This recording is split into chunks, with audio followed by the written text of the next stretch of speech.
గోవిందా మా ఇందువదన కైంకర్యంబు చేయంగోరి విన్నవించు వివాహ మంగళ ప్రశస్తంబైన సందేశంబును అవధరింపు.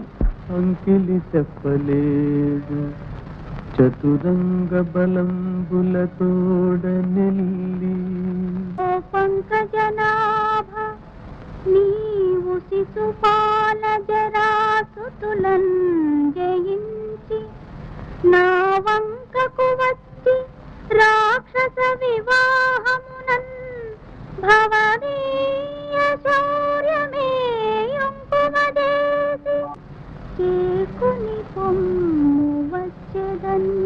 వచ్చద విదర్భ భూమికి జొచ్చెద భీష్మకుని పురము సురుచిరలీలన్ తెచ్చెద బాలన్ వ్రేల్మిడి వచ్చద నడ్డంబు రిపులు వచ్చిన పోరన్